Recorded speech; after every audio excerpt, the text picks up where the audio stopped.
లోకేష్ కనకరాజ్ ఒకప్పుడు తెలుగు ఆడియన్స్కి ఇతను ఎవరో తెలీదు. కానీ ఇప్పుడు తెలుగు, తమిళ్ ఓవరాల్ ఇండియాలో ఒక యూనివర్స్ని క్రియేట్ చేశాడు. ఇంతకీ లోకేష్ కనకరాజ్ డ్రీమ్ ప్రాజెక్ట్ ఏంటి? కూలీని ఎల్సీలో ఎందుకు పార్ట్ చేయలేదు? ఇలాంటి విషయాలన్నీ ఈ వీడియోలో మాట్లాడదాం. ఫస్ట్ ఆఫ్ ఆల్ కూలీ మూవీ గురించి మాట్లాడదాం. ఈ మూవీ రిలీజ్ అయినప్పటి నుంచి చాలామంది ఆడియన్స్కి రేజ్ అయిన మెయిన్ డౌట్, వై కూలీ is not a part of LCU.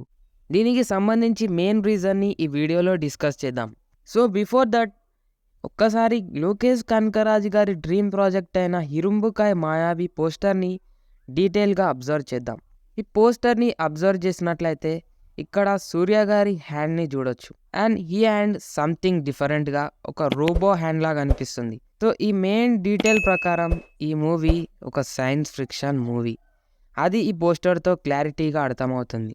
So poster ప్రకారం మూవీ ఒక సైన్స్ ఫిక్షన్ డ్రామా.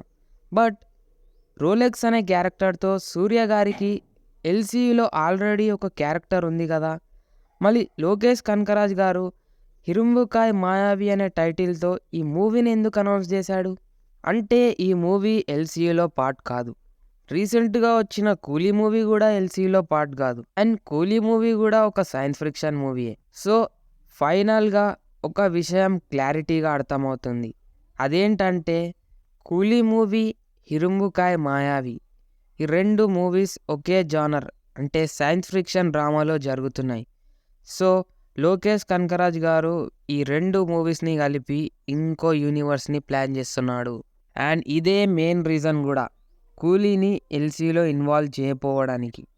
సో ఇది నేను గమనించిన ఒక బిగ్ డీటెయిల్ అండ్ వచ్చిన క్వశ్చన్కి మెయిన్ ఆన్సర్. కూలీని ఎల్సీలో చేయపో కారణం ఇదే. సో దీన్ని బట్టి చూడాలి లోకేష్ కనకరాజ్ ఫ్యూచర్లో ఇంకో యూనివర్స్ని క్రియేట్ చేస్తాడా, ముందు ముందు మనం చూద్దాం. సో ఇలాంటి వీడియోస్ ఇంకా ఈ ఛానల్లో అప్లోడ్ అవుతూ ఉంటాయి. సో దానికోసం ఈ కింద కనిపిస్తున్న సబ్స్క్రైబ్ బటన్ని క్లిక్ చేసి మా ఛానల్ని సపోర్ట్ చేయండి. So thanks for watching. Bye bye.